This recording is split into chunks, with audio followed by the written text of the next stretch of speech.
Boa tarde. Primeiro, eu agradeço o convite de estar aqui representando a Adriana Barbosa. Meu nome é Jéssica Silva Martins, eu sou coordenadora do programa técnico da Preta Hub. E estou representando a Adriana Barbosa porque ela justamente está hoje participando de um evento que ela foi considerada umas 18 pessoas influentes em relação a romper com a desigualdade social e também com as questões do afroempreendedorismo que ela vem praticando. Então, eu venho hoje representá-la e contar um pouquinho sobre a instituição da Preta Hub e também o Instituto Feira Preta.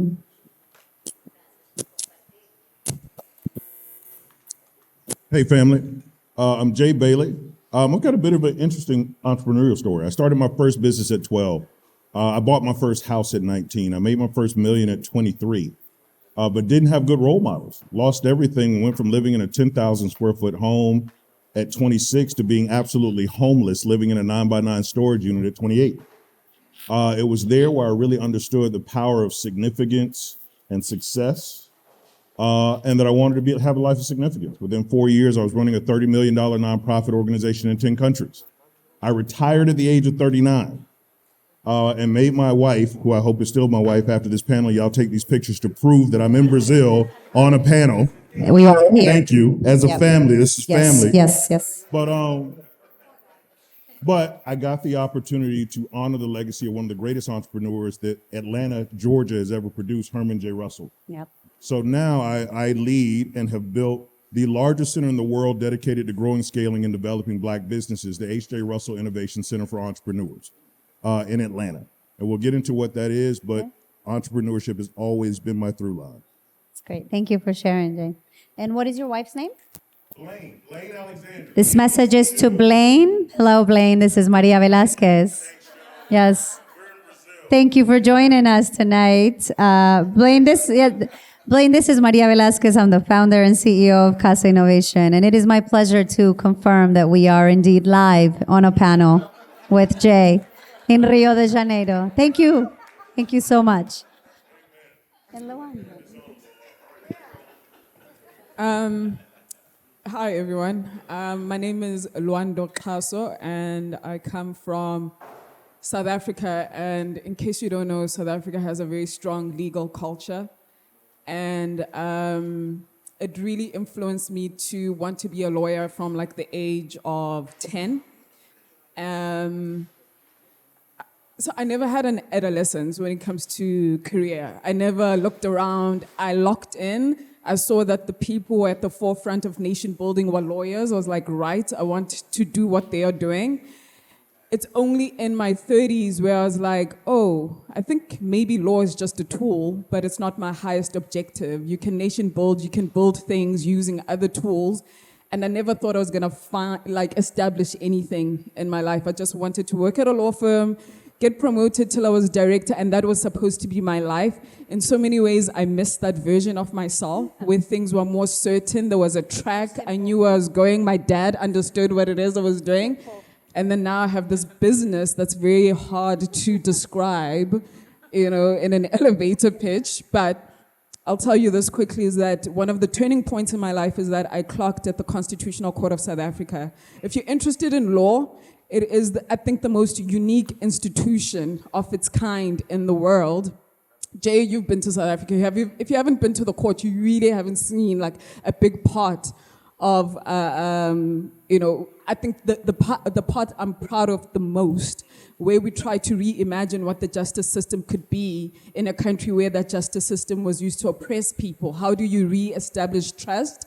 And creativity plays a big role in that court. And it really opened my eyes as a lawyer as to why I should care about creativity. So I like to think of what I do now is I have a business that really is about merging art and justice, and we can discuss that a bit later.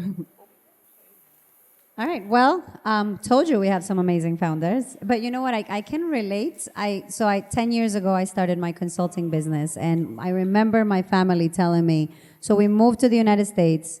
We paid the price of being immigrants.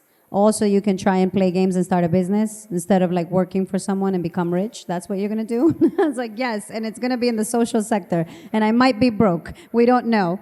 And so, taking that risk as an entrepreneur, when you come, at least in my case, from an immigrant family, that's a heavier burden than we often talk about, right? Because it's we've taken enough risks, and so I remember my family just wanting me to chill and go the avenue of corporate America, get rich and guarantee success for our whole family. So. I think to be a diasporic entrepreneur is an even bolder decision.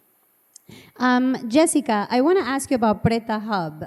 You've made a lot of strides in empowering Afro-Brazilian entrepreneurs. Can you tell us a little bit about the challenges and the successes that you've encountered in establishing Preta Hub? A Preta Hub nasce a partir das experiências da Adriana Barbosa com o Festival Feira Preta.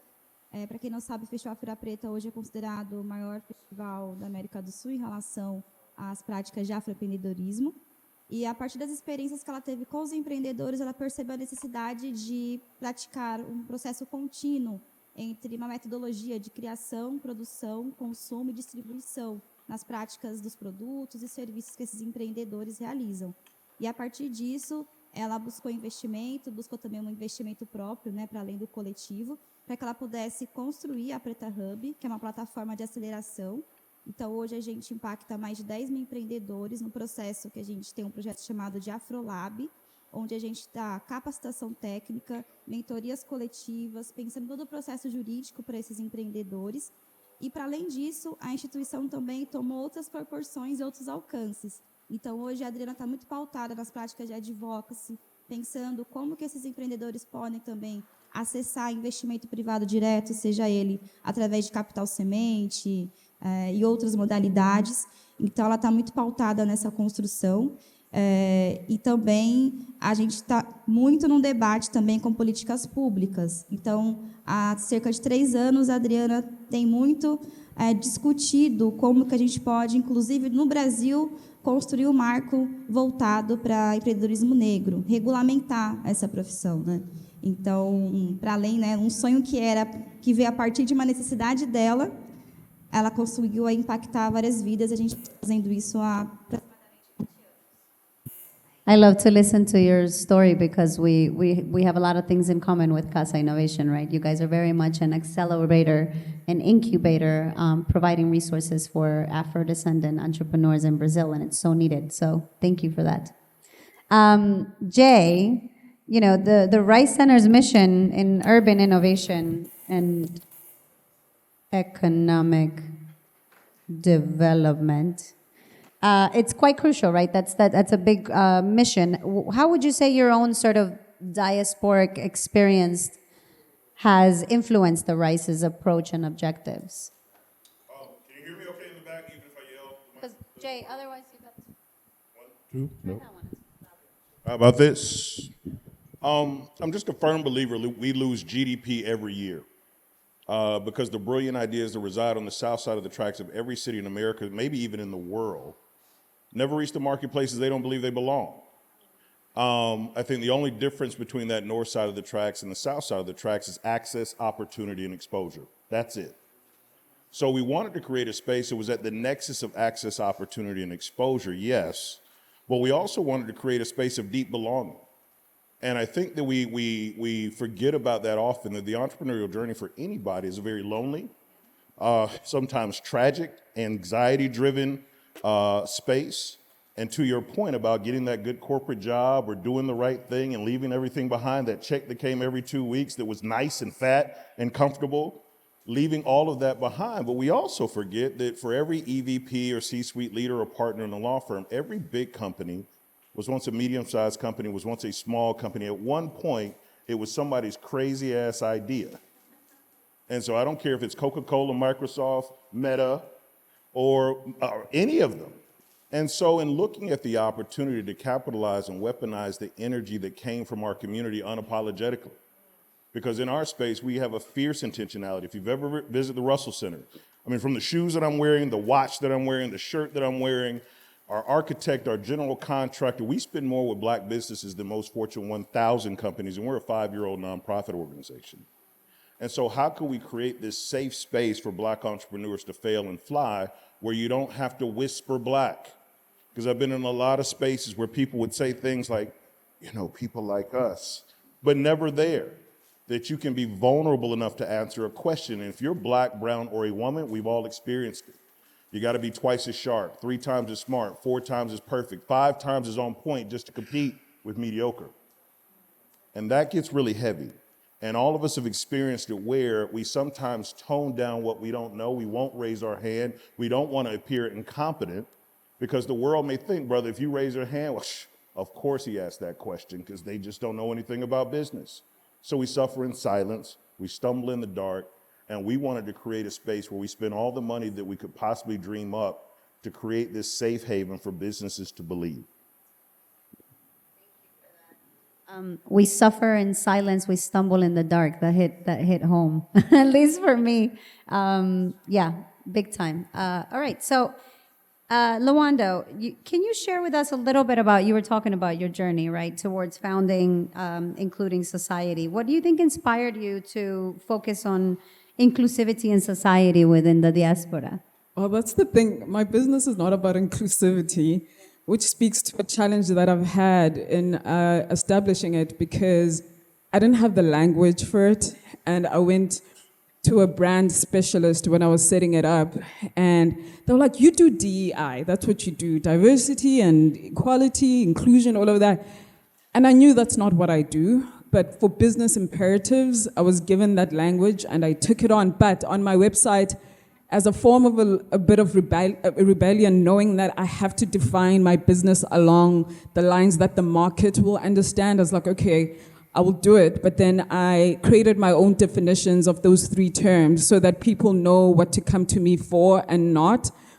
But I think the biggest challenge for me has been the language. And also the fact that it's evolving all the time. You know, after my time here in Brazil, there's going to be a paragraph added to what Including Society is. And I think people like certainty, but when your business has a bit of creativity, you know, it can't be captured fully in language. And that's what I struggle with.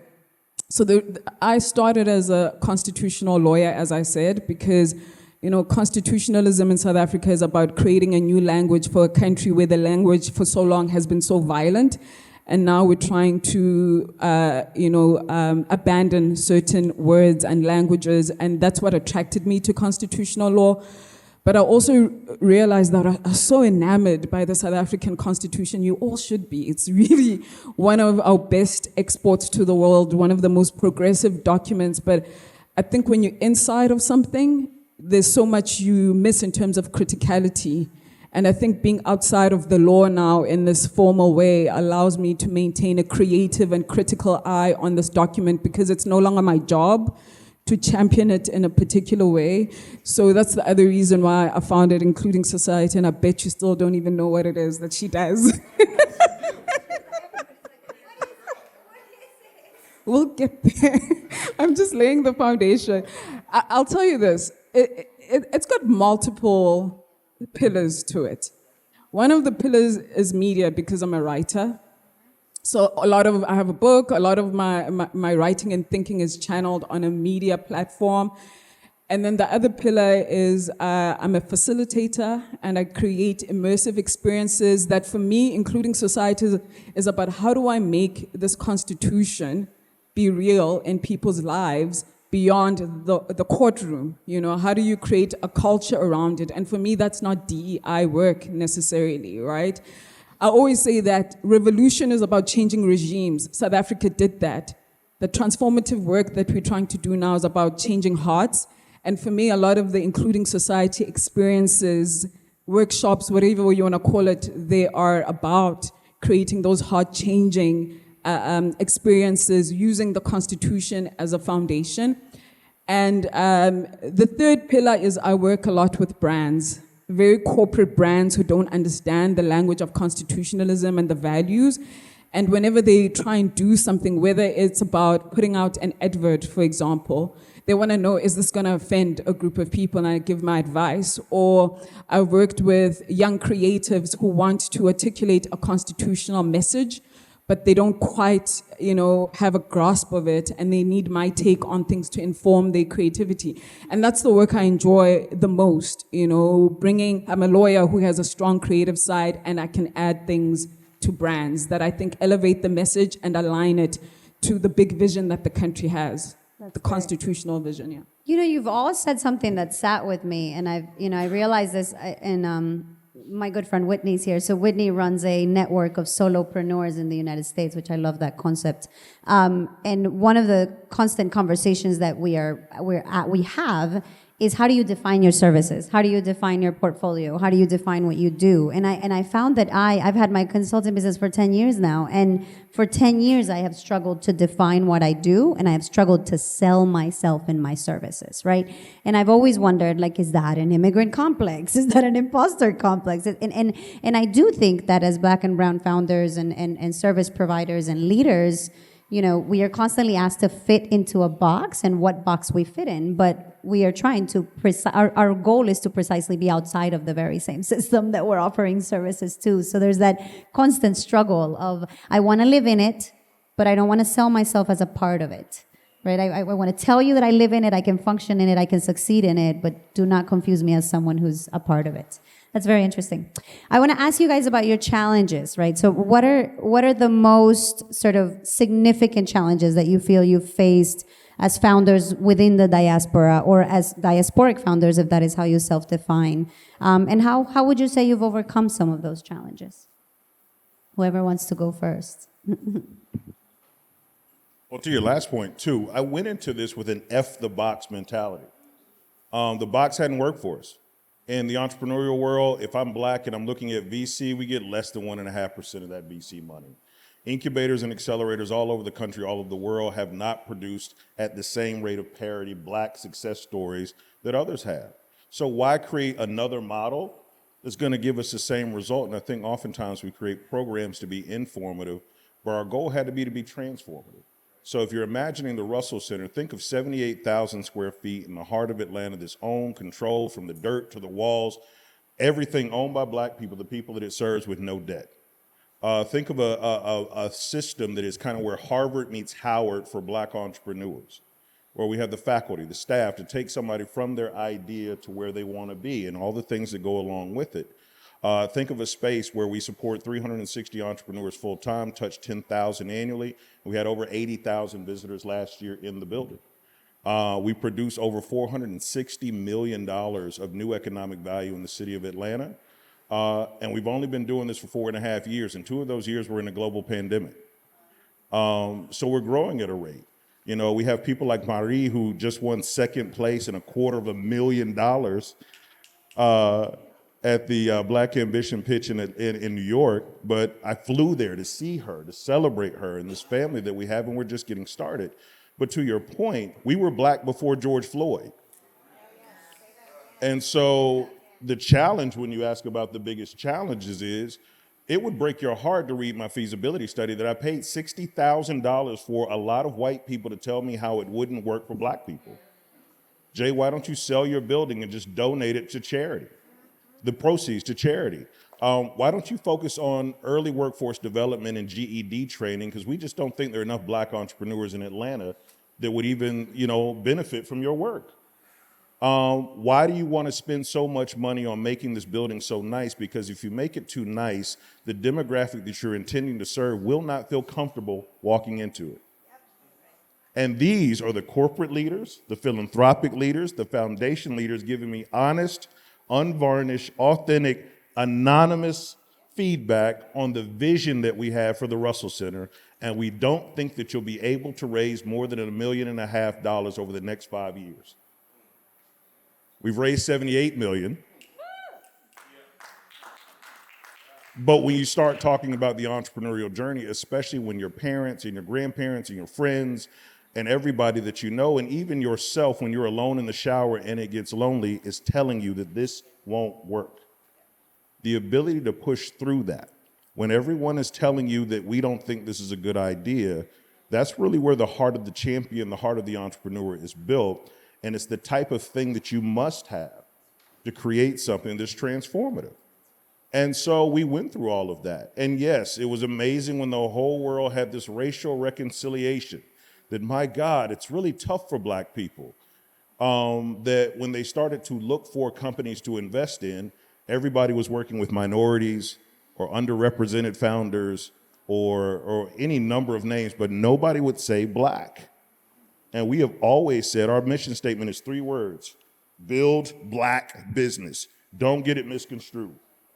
And so when they were looking for companies that supported Black businesses, we were one of those organizations that said unapologetically, this is who we are, and this is who we'll always be.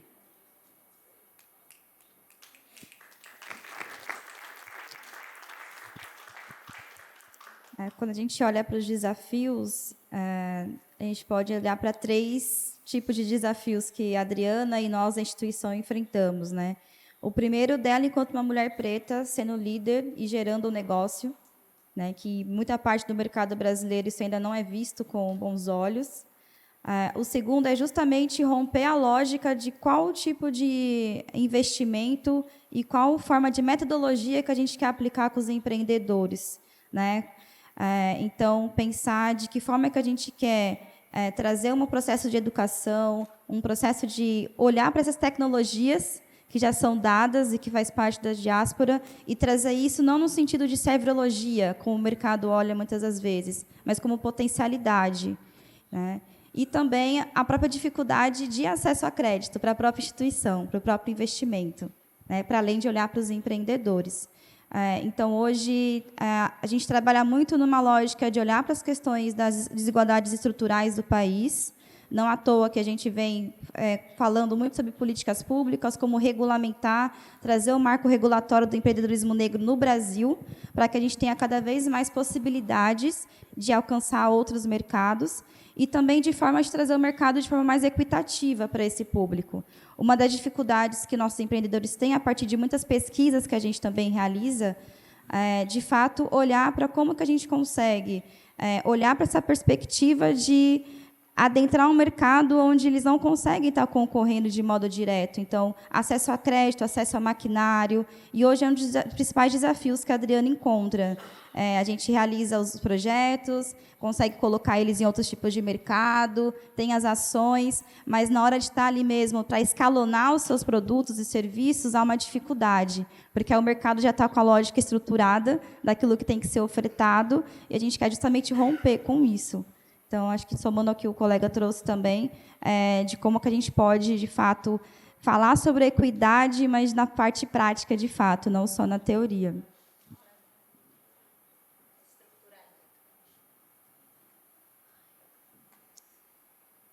So, the question was challenges. Yeah, I think I'm going to go back to being trained as a lawyer. When you're trained as a lawyer, you're trained to be super cautious. I mean, you are trained to tell your clients why they can't do things, and you're trained to think of the worst case scenario. Now you take that training and then, that's my background. And now you're trying to build something that's limitless, and you don't fully believe that. You're looking at the worst case scenario. You're looking for all the things that will go wrong. So I think, a challenge has been my own mentality, that a lot of times my job is to say, that can't happen, or it won't happen that way. And I'm trying to enter a more, I think even more native mindset that I have, that was just kind of like pushed to the side by my legal career.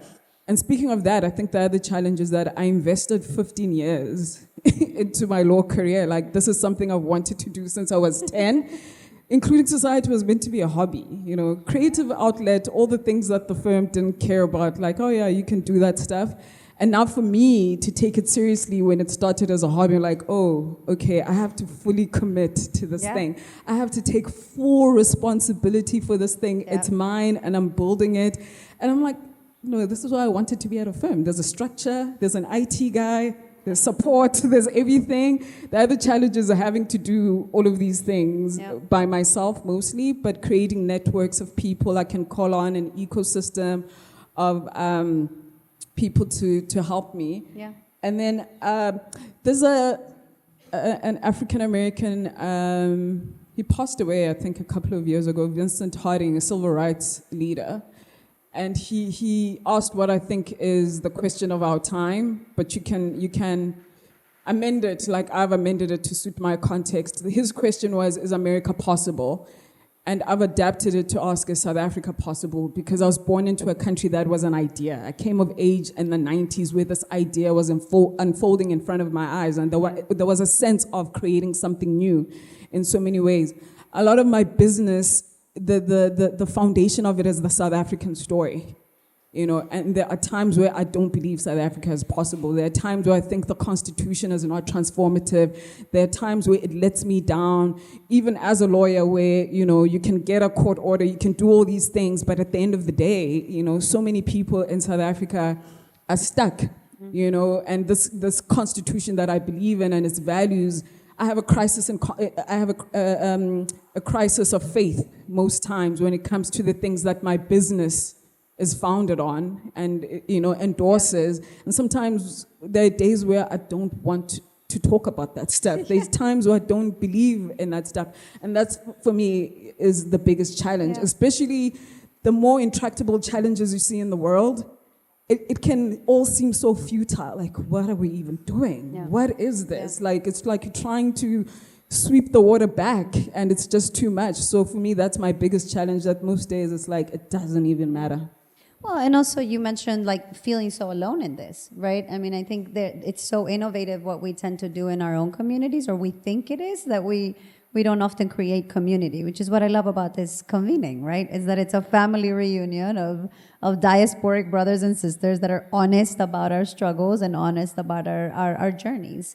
Cordell and I always, I don't know if he's here, but Cordell and I always laugh about the fact that I always thought this was unique to immigrants or to Latinos, and then I'm realizing more and more it's probably the Black and brown story.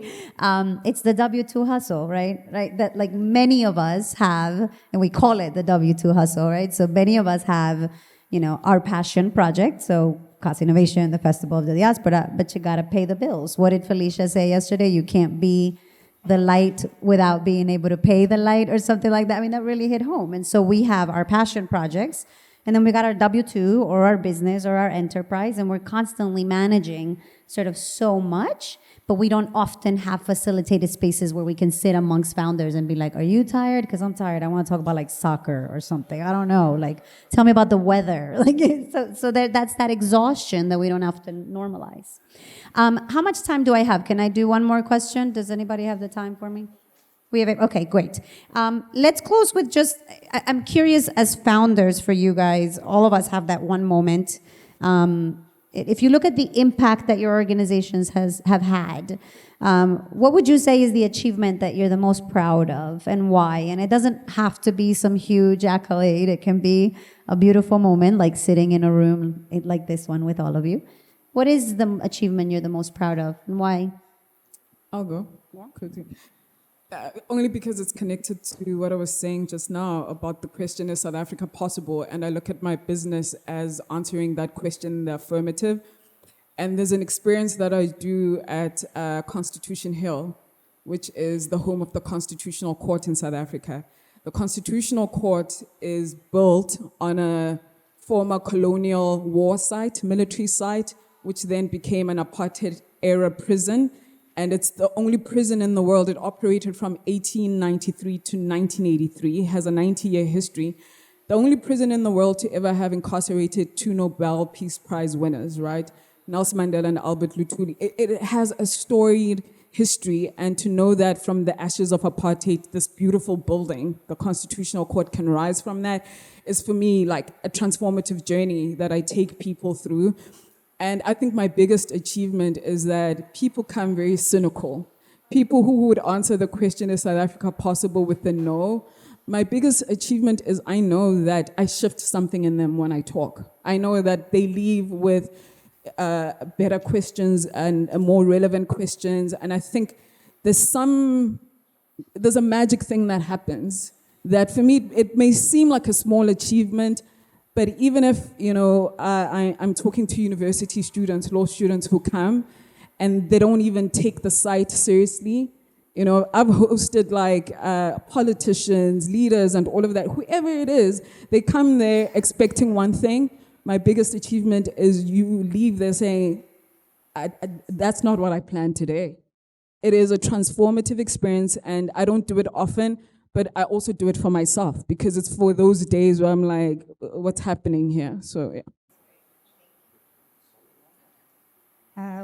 Momentos de orgulho em relação à Preta Hub, a gente vê muito, primeiro, poder acompanhar de perto os empreendedores, então, ver a metodologia que foi elaborada pela Adriana dando resultados e impactos de modo direto ou indireto, mas, principalmente, quando foi conquistado as 2 sedes que hoje a Preta Hub possui, uma aqui em São Paulo e outra em Cachoeira, em Salvador. Então, é muito significativo quando a Adriana conseguiu, de fato, ter um espaço físico para que ela pudesse ofertar também oportunidades e ampliar essas oportunidades para os empreendedores. Então, é um espaço que, se a gente identifica que o empreendedor tem dificuldade de acesso a algum maquinário, então, a gente, dentro dessa casa, tem um estúdio para que ele possa, por exemplo, produzir ferramentas de comunicação e marketing, fotografar seu produto. Empreendedores que estão atrelados à música e artes. Tem, então, um estúdio de som, um estúdio de música, para que esses empreendedores possam utilizar o espaço. E, para além disso, também ter dentro do espaço a loja colaborativa, então faz também ter um outro tipo de mercado, o acesso até mesmo ao marketplace.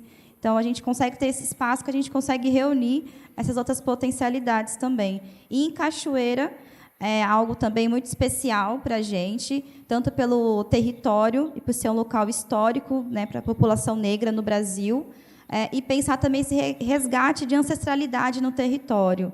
E também poder estar mais próximo de outros públicos. Então, pensando também a questão das pessoas negras, mas pessoas que são ribeirinhas, quilombolas, acesso a outras também oportunidades a estes públicos.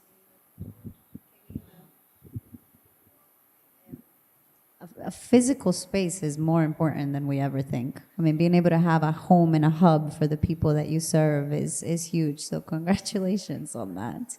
I'm going to close us off with a conversation we had at dinner last night. My friends were here at dinner, and we were chatting with Felicia Hatcher, and this is my soapbox, so go with me because it's one I'm going to share with you.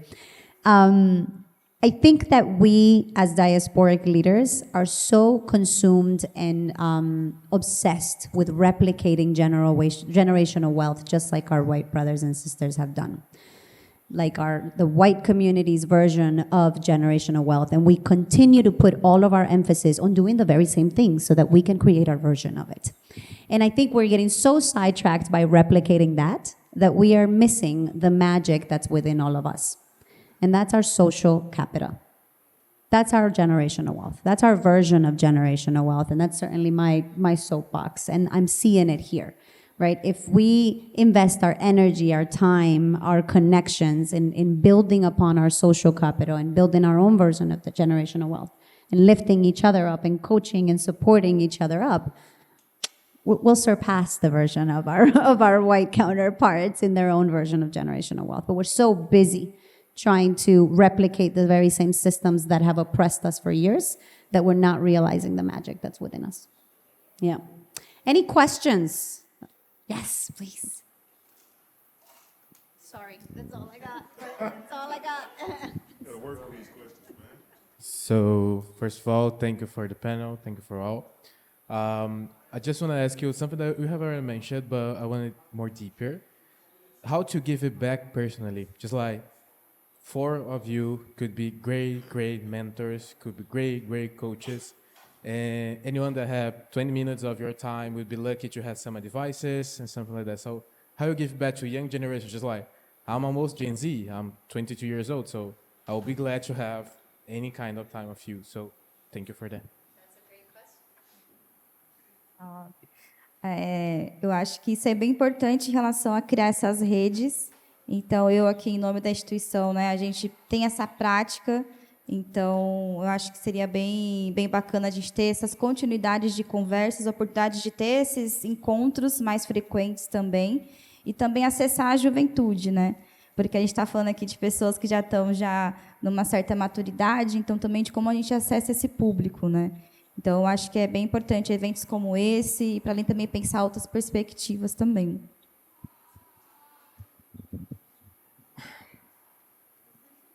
My wife would probably argue with it, but I give till it hurts. I just think that I've been given so much that it's hard for me to tell anybody no, because what I may be able to share, even my personal story, I became an entrepreneur because my barber whispered in my ear that he was an entrepreneur, and it was the first time I'd ever heard the word. And had he not taken the time to do that, I don't want to underrate the power of that moment. That one moment that made me literally see who I was in the world led me to create a business at the age of 12, and now I lead the largest center in the world dedicated to creating entrepreneurs. You've got to take the time. I mean, and I think I'm seeing partners in the office, like Walmart in the audience. I got MasterCard. These are $1 million people that have gotten behind my vision when there was really nothing there but vision. And so I think that for everything that's been poured into each of us, especially as Black and brown folks, bro, we don't have the right to fail.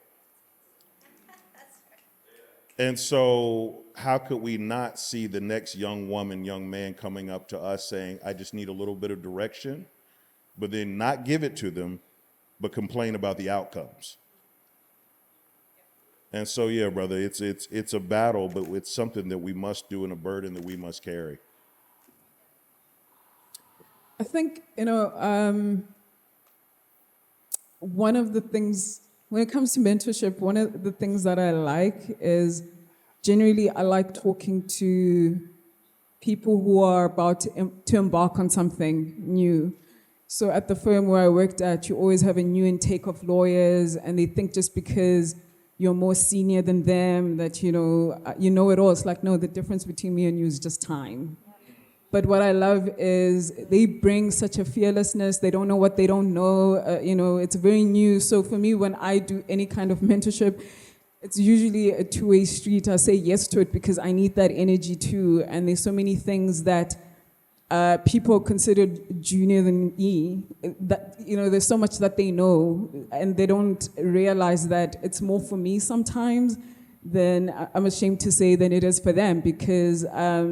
All I could do is share experiences, and if through that there's some kind of mentoring, then yeah, but it's never on the basis that I'm an expert on anything, but more I can offer insights because of experiences that I've been through, but I need the co-thinking and I need to step out of that hierarchy because that hierarchy can prevent a lot of exchanges from happening.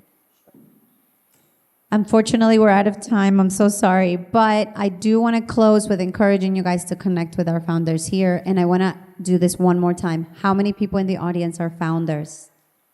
Yeah. Talk to each other. Let's create community. Thank you so much for joining us. We'll see you at the next session.